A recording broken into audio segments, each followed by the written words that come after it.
Hello family, তোমরা সবাই কেমন আছো? আচ্ছা, তোমাদের কি মনে হয় জীবনে যদি কখনো একাকিত্ব বোধ করো তাহলে সেই একাকিত্ব দূর করার সর্বশ্রেষ্ঠ জায়গা হচ্ছে কোনো মন্দির? মন্দিরে গিয়ে একটু বসা, মন্দিরের চারপাশটা ঘুরে দেখা, আর মন্দিরের প্রসাদ গ্রহণ, এগুলো কিন্তু মনকে আলাদা রকম শান্তি দেয়। তাই প্রসাদ গ্রহণ করার জন্যই দক্ষিণেশ্বর থেকে টোটো ধরে চলে গেছিলাম আদ্যাপীঠের মন্দিরে। তো প্রথমেই ভোগ প্রসাদে ছিল পোলাও আর একটি তেলে ভাজা, তারপরে ছিল সাদা ভাত, একটি তরকারি, তাছাড়া দিয়েছিল খিচুড়ি, সবজি।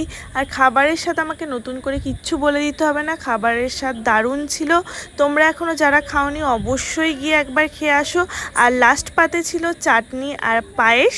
আর যারা যারা তোমরা জানতে চাও মন্দির কখন খোলে, কিভাবে তোমরা ওখানে পৌঁছাবে, আর কত করে টিকিটের প্রাইস, তারা আমার লং ভিডিওটা আমার চ্যানেলে দেওয়া আছে, সেটা গিয়ে দেখে আসো। আর দেখা হচ্ছে নেক্সট ব্লগে, ততক্ষণের জন্য টাটা। আর এরকমই শর্ট ভিডিও দেখার জন্য চ্যানেলটাকে সাবস্ক্রাইব করে দিও।